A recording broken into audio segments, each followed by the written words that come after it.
Hello, didn't see you there. This is the Journeyman, and this is Route 1. We've got Leo McGuinn. Leo, face the camera, please. Say hello. Hello. We've got Daniel Osborne How's today, he on? wearing a cap. I'm wearing a cap. Yeah, fuck yes. Yeah. I think we might as well start with Liverpool's result last night. Oh, you Two didn't very watch that? unhappy people on both sides of it. Bit pissed off, yeah. You don't know how I feel. I think we do. Solid result, man. Solid Yeah. result. Alright. Yeah, no, Dan's going to say something. yeah, I'm going to talk about it for a bit. Yeah, I'm gonna let you rattle on. Go on. So will you tell us when you're done? Basically, it was West Brom. You saw half the game, did you see? Yeah, I saw second half, yeah. It was West Brom's game. They sit back 10 men behind the ball. They did well. They defended really well. They attacked a lot more than Everton did the last game against us. Credit to them for doing it. But Liverpool created chances. They just squandered them. Salah had a header wide. Mane had a shot wide, really good shot wide. Solanke cleared off the line, and then obviously Solanke's goal, which was, did you see the goal incident? Yeah. You saw it. Ball's crossed in, deflects up off a defender's leg, hits his chest, hits his arm, and goes in, right? So, yeah, it goes off his arm and in. I don't think it should be a goal, but there's also no rule against it, because there's no rule outside of deliberate handball, and it's not a deliberate handball. I thought Liverpool were fucking awful. You really I thought they were really, really bad. And they didn't deserve anything from the game. Genuinely, I thought they were so bad. I think if you score more than your opponent, you deserve something from the game. Yeah, I mean, Football's not always about who plays best. You get my argument, though. I get it, yeah, but I don't think You're deserve has anything You're to do being with a cunt. Basically, Liverpool were really, really poor. Nothing came off of them. Nothing. It just looked. Everyone was off the pace. It was really weird. They played. It was like they'd all been hit by some like confundus spell or something. It was just so weird.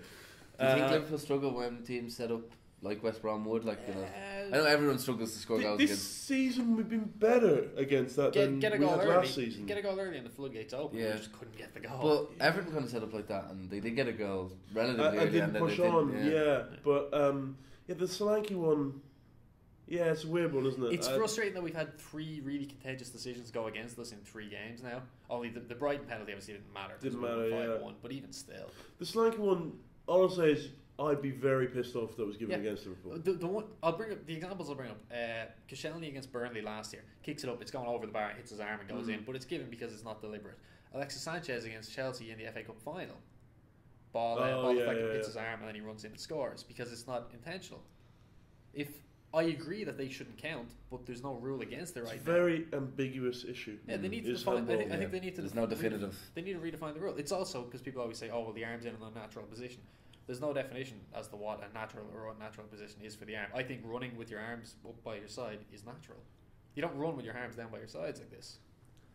Oh yeah, that's true. I was going to say, but How damaging are these 2 draws to Liverpool's Not fair. season? not at all. No. Honestly, I don't say not at all, but I mean we're still It's the type in the top 4. Yeah. We're like 3 points behind Chelsea.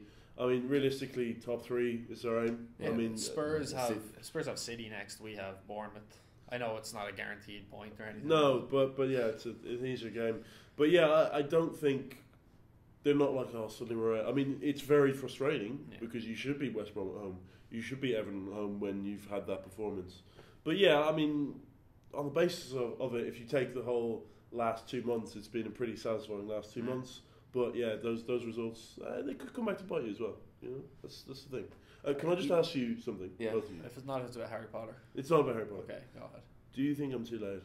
No, I don't. I I think think you're you're right. actually just I think you're perfect. You're Because just right. Gav Campbell said it was too loud. Yeah, well, Gav Campbell. No, I like you, Gav. You watch videos. Keep watching. Gav Campbell, I'd rather you didn't watch. All right. So just Gav, you do what you want to do. Okay. including supporting Franco. But, yeah. What was your next one? I was going to ask, we're going to move on to Manchester City. Were you? You were going to win. Yeah. Made a 15 out of 15 last night. I predicted 5-0. Good guess. in I the- predicted 2-0, so it wasn't. Wasn't a guess. It was an It was educated estimated prediction. Yeah. They were very good. Yeah. They blew. It was never in doubt. Once you get a goal early in that kind of game, I think. Yeah. it's- Did you see? I think it was David Silva's the first goal from the Bernardo Silva cross. Oh yeah, that was crazy. No, okay, he's the but I didn't see it. No. he actually did my head. It was a cross put in. David Silva inside the 6-yard box landed over the defender's head at his feet and he tapped it in. Keeper didn't come for it despite it being 2 yards out. No defender near him. Smallest man on the pitch gets it to his feet, 2 yards from the box. You worry about Swansea. Yeah. I think if I had to hedge my bets on one team to go down, it'd be Swansea. They don't have Sigurdsson to pull them out. Yeah, or Llorente, who scored a lot of goals. You think Renato Sanchez is they kind of came like they looked like they were going to get relegated like March last season. Yeah, like, it looked almost dead certs to go down, and they kind of just came from nowhere. But one thing you expect with Paul Clement is, which actually they've been okay defensively. To be honest, they've just struggled to score goals. You can't make any calls based on their game against City. No, you can't. And it was a free hit for them as well. That's free hit. West Brom. You lose to City. It's expected. You're like they're 15th win. Yeah, but record broken the Arsenal record. Who did it over 2 seasons as well, which is always a bit less. No, it's not as good. We don't care. We don't care. So can Ruben Nistelrooy because of consecutive goals across 2 seasons. No one cares. No one cares. Vardy broke that anyway. Best striker in the world. That's true. But City's last real test for a while is on Sunday, and then if they don't not win that one, it could be a long time before that record ends. I always feel, rightly or wrongly, I feel they'll lose somewhere. I think they will. I don't know if they will. I remember, I can't remember what show this a couple of weeks ago now. I asked the question, will City lose a game? And we kept saying, they'll slip up at some point. Huddersfield, Brighton, something like that. Some really tight game. They're just not.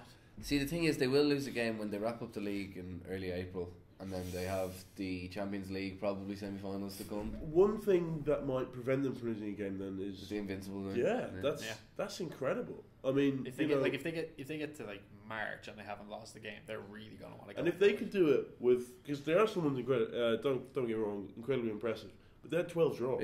12 draws is a lot of draws. So if you can do that with 30 wins, like that's just ridiculous. How many points are you getting then? 98. They could break 100 at the rate they're going. I don't think they will. I don't think they will. But do you think they'll set the new points record? 95? I think at the moment they'd probably have to be odds on to do it. Like what? They're not even halfway through the season. I feel like they have a blip. Oh, they will. I think February, as Dan said, when Champions League comes back. Although Basel, so maybe not. But maybe say quarterfinals. They're running away with the league, as you said. Probably going to want to go for the FA Cup as well. Feel like they might have a slight downturn. Are they still in the League Cup or they get knocked out? Yeah, still in the League Cup. Still in the League Cup. The only game they've lost all season is Shakhtar, which doesn't count at all. So because Phil Foden was playing at left back. And then just on the other side of the coin, Swansea, Paul Clement is favourite now to be sacked. Next sacked manager. What's your thoughts on that? Obsessed with him because, as I said, I've got an irrational love for Paul Clement. It is irrational. And my parents come into my room and they go, what are you? I'm just watching Paul Clement interviews. And I get him out, they're pulling out their headphones, dragging me away, and they're trying to wean me off it. And just, give me those Paul Clement interviews. Do his first Swansea game post match again. Bloody hell! All the best hits, him assistant manager, like the best clubs in the world. I was going to bring up something. Right? Yeah. Ray, who's a big Raymond Whelan, big friend of the show. Yeah. He would disagree with you on your love for Paul Clement and thinks he's not a great manager. How can he disagree with what Leo loves? When did I even suggest he was a great manager? Oh, he didn't actually. I've got an irrational love. How's it going? I'm Ray. I don't think Leo's allowed to like Paul Clement. No, he's had 2 management jobs. Yeah. Derby, he did okay. Probably shouldn't have been sacked. Swansea, he's done okay. Did well to keep him up. Did well last season. He's not done great. Had 2 good players keeping him up. So first of all, I don't think you say he's a bad manager, Ray. Can you say he's a good manager so far? No, he hasn't proven himself. But he's been a good coach so far, and I'm allowed to love him based on his personalities and my personality. I think we're a good fit. Well, you like him more if he says, "Hey, Wilfred." I love him. Okay. Well, you love him more if he says, "Hey, Wilfred." It's getting get too that steamy. Number off you. If he banned Wilfred Boney from wearing number 2. Oh, that'd be good. Football. Yeah, that would be good. That'd be good. Yeah. We're going to talk about Leicester because their form has been pretty impressive, to be honest with you. Blonde Maras. It's Blonde Maras. Yeah, and it's Claude Puel, or Santa Claude as they call him. And no one calls him that. No one calls him that. No one calls him that. Don't call him that. Don't talk to me. Don't ring me. Don't text me. Okay. Talk about Leicester. I thought Puel was a good appointment. I've said it previously on the show. Yeah. He really suits them, their style of play. Quick, counter-attacking football. He's got them playing really well. That triumvirate kind of... So I'm just going to interrupt. He's got them playing really well, you would say.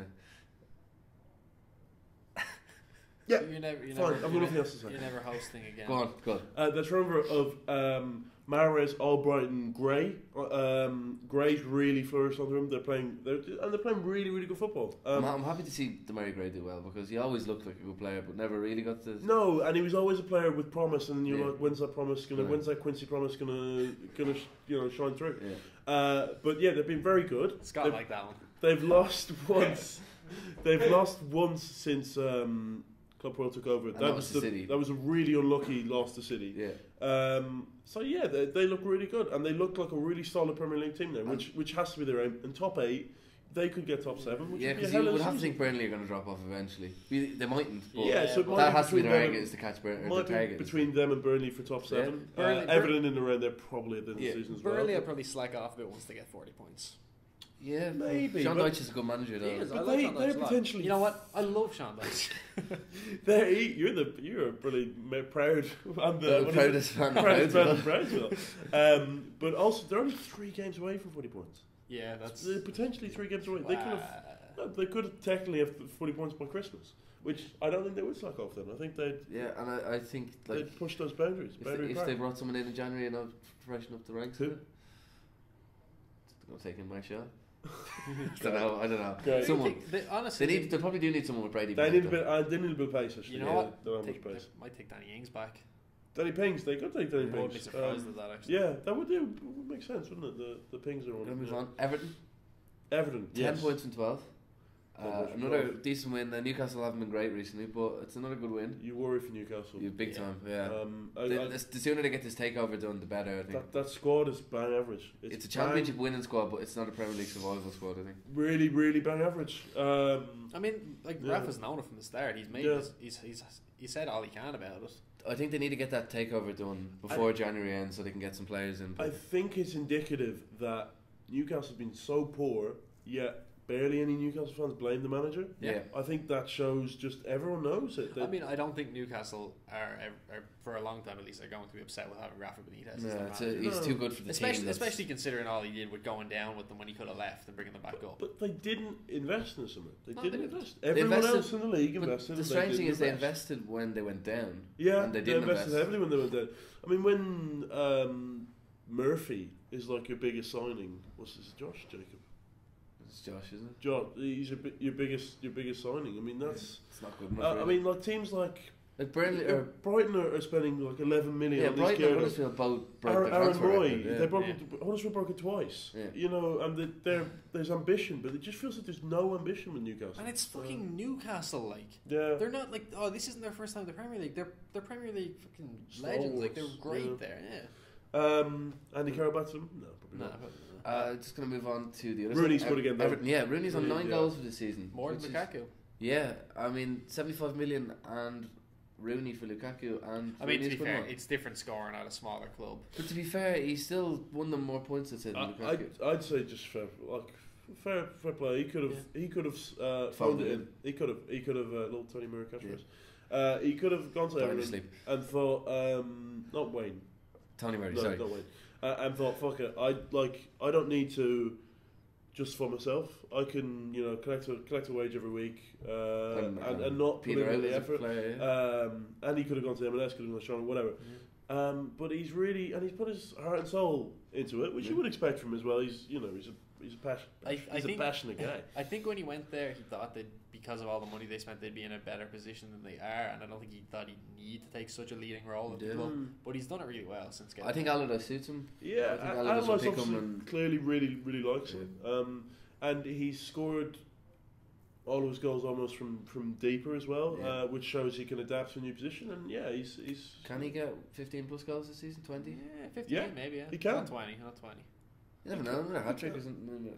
Another Hattie T, as they call it. If he scored 5 in one game, 5 in another, he's on 10. That's halfway there. He's on 9 Prem goals. Yeah, 9 9 in 17 games. That's he's probably played 16, 15. That's not bad. It's a pretty good return. United were predictably insipid. Yeah, but they got the goal last night. But yeah, I mean, Liverpool were insipid, but the difference is, they won. Their goal counted. It's actually United's first clean sheet against Bournemouth since they were promoted. But United were. I think it's predictable how bad they would have been. I think the lull after losing to City is always going to happen. at the league. Yeah, I think the most important thing for them was get the result. Yeah, keep as much pace as possible with get the result. And Lukaku scored, which I guess is a positive for them. Back on the goal trail.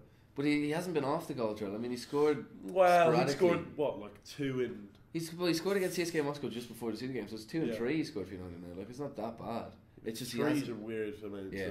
Over the last 15 games, he scored 4 goals. Yeah, it's like Mane. Seems like he's been off form because he hasn't done too well in the last 2 games. But yeah, before that, he scored 2 at Spartak, and he was doing well beforehand. I think that miss against Everton actually has affected him. I think the reaction to it has. I think people have overreacted a lot. You know what? Actually, remember the Stoke game when he went 1-on-1, and he hit the post. Yeah, he hit the post. Yeah. I just thought in that moment he lacked so much conviction. He was running really slow. I don't know what was going on. Like he's just looked less than confident. Thanks, Scott. Producer Scott just came over, leaned over menacingly, made sure that the recorder is on, and then he nodded sagely and walked away into the sunset, never to be seen again. Thank you so much. Oh no, there he is. Oh no, he's right there. United have 2 tough games now. West Brom and Leicester away. Yeah. West Brom have proved a lot tougher to beat since they changed manager. Classic Premier League games. Yeah, they have to win them. They have to win them. Yeah. But Leicester will be a tough one, and if they don't win both of them, then the league is absolutely over. I think it's already over, but I mean, it's without a shadow. We've been saying it for weeks. If United don't get this next result, the league is done. Yeah, I think it is done. West Brom have been very good defensively. They can't score. That's the problem. We said it before. They need a striker. Said it yesterday. They struggle for goals, but defensively they're excellent, which you would expect from them. Yeah. I think it'll be hard. There'll be a hard game for United to break them down. I think if United score, they'll win. But and I think Leicester can be tough as well because you expect United to be on the front foot, and that suits Leicester down to a T. Yeah. So that is. And Boy is out with a serious ankle injury, and he's by far United's best defender. He's already been out for 8 games. He is United's best defender, which is a big loss. They just don't look settled defensively. No. They don't have a pair, and obviously Ferdinand and Vidic is. Who gets picked every game there? Apart from Valencia gets. Jones is there, but then it's Lindelof some weeks. It's Rojo, it's Smalling. There's absolutely no consistency. I mean, Luke Shaw said last night played for him, but I mean, they're just. He's got 2 man of the matches in the 2 games he's played. To be fair to him. It's like Andy Robertson. Yeah, it is. Yeah. And on that note, we're going to finish the show. Gav Campbell, you're a snake, and I'm coming for you. Dan. No. Okay. Good. Thanks for watching. See you again tomorrow.